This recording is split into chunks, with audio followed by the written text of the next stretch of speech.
Il y a quelques jours, un attentat frappait la République fédérale de la Somalie. Une attaque terroriste contre la ville de Mogadiscio qui s'est soldée avec un bilan hautement tragique de plus de 100 morts et de 300 blessés. Une attaque perpétrée par le groupe Al-Shabaab. Une situation de choc, un acte barbare qui va effrayer le monde entier.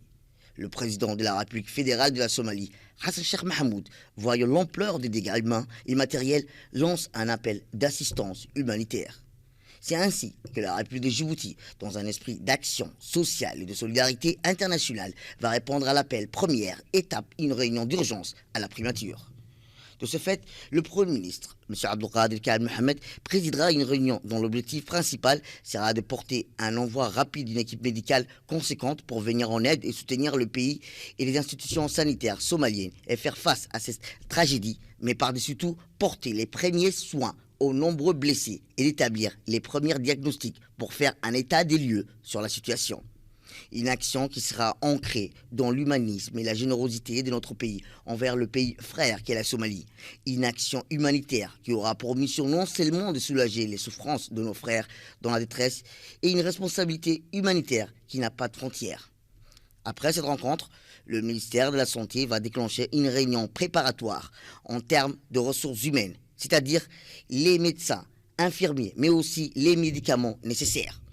Autour de la table, le ministre de l'Éducation nationale, ministre de la Santé par intérim, M. Moustapha Mohamed Mahmoud, a réuni l'équipe en partance vers Mogadiscio pour une dernière briefing, un impératif jugé nécessaire. Donc je pense que ce n'est pas la première fois que les Djiboutiens et les médecins djiboutiens interviennent en Somalie, vous l'avez déjà fait, et je pense que nous avons toutes les ressources minimales et bien sûr le personnel qu'il faut pour intervenir et répondre à cet appel qui est quelque part un devoir d'un musulman de venir en aide à ses frères musulmans, mais également le devoir de venir en aide d'un peuple frère qui sont très chers. D'autant plus que le président de la République a instruit le Premier ministre de diligenter dans l'urgence, bien sûr, dès demain, une forte délégation des médecins accompagnant, bien sûr, les médicaments qu'il faut.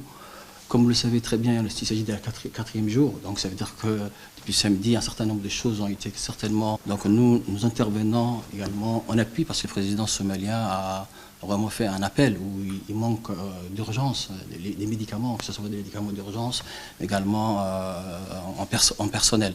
Donc nous allons, Inch'Allah, et cette décision elle est prise dès demain matin. L'avion est disponible et prête. Donc pour vous amener et vous ramener bien sûr, il est question d'une estimation d'une semaine, Inch'Allah. Urgence résumant la situation. La délégation djiboutienne conduite par le ministre de l'Éducation nationale et ministre de la Santé par intérim, M. Moustapha Mohamed Mahmoud, s'est envolée très tôt ce matin.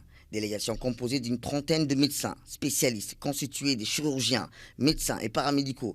C'est pour procurer les premières assistantes médicales ainsi qu'une quantité considérable de médicaments et consommables médicaux au bord de l'avion Air Djibouti, spécialement affrété pour cette opération d'assistance. Cette action humanitaire fondée sur la responsabilité de la République de Djibouti envers le peuple frère s'incarne aujourd'hui dans l'action du gouvernement sous le leadership du président de la République, son Excellence Ismaël Omar Guelleh. Il s'agit d'une éthique de l'action, une éthique qui donne une intention morale de l'action humanitaire.